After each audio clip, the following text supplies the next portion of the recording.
Ola xeopresters, hoy estamos na Ensenada de Llodero, nel mesmo corazón de la ría de Avilés. Este é un bon lugar para contavos que é un estuario, como se forma y de qué manera se plasma todo eso en el paisaje que veis.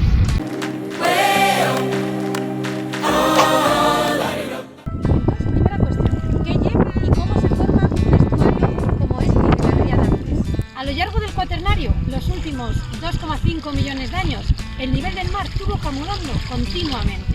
Por ejemplo, durante el último máximo glaciar, hay unos 40.000 años, el nivel del mar tuvo mucho más bajo que lo tenemos ahora, unos 100 metros más abajo que anguaño más o menos, y retiróse unos 15 kilómetros respecto de la línea de costa actual. Entonces los ríos, para ver a la mar, tuvieron que labrar profundos valles hasta la desembocadura.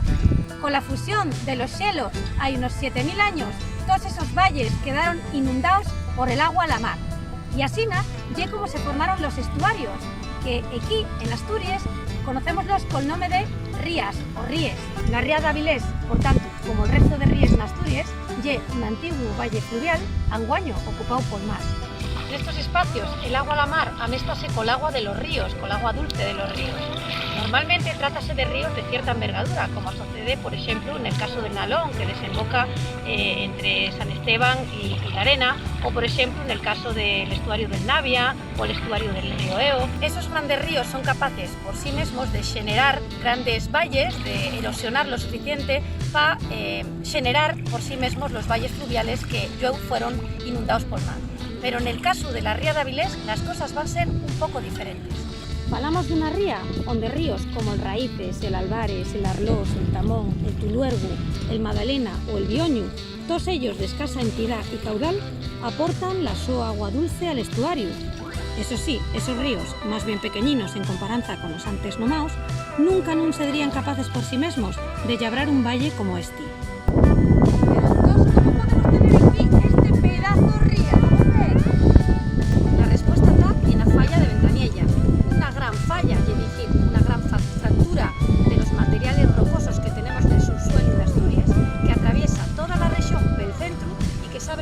Al mar precisamente al través de esta gran fosa que es la ría de Avilés. La configuración de la fosa tectónica que ocupa la ría de Avilés, junto con el hecho de que tenemos una serie de ríos que aportan más bien poca agua dulce a este estuario, va a tener una consecuencia, y es que con cada ciclo mareal llénase y vacíase de afecho el estuario. Por lo tanto, vamos a tener un agua bastante salada. Aunque os parezca que puede tener poco valor así a primera vista, todas las especies que encontramos aquí tienen gran interés, precisamente por tratarse de especies hiperadaptadas al entorno en el que se encuentran. Bivalvos como la masuela perru, el berberechu o el musigón habiten preferentemente el intermareal de este tipo de ámbitos de salinidad tan variable como los estuarios. Y eso, por no falar del importante papel que tienen para el descanso de las aves migratorias nel so paso por la costa asturiana todos los años. Entre 20 y 40.000 aves limícoles faen el so necesario descanso nesta Ensenada de Llodero. Esto va a tener una clara influencia en la fauna que vamos a topar aquí en la ría de Avilés y también en la flora. Lógicamente van a tener que estar adaptadas a esa salinidad importante y a esa escasa presencia de agua dulce, especialmente en los momentos de marea baja. ¿Y cómo funcionan este tipo de entornos estuarinos? Bueno, pues este tipo de entornos pueden funcionar de dos maneras diferentes.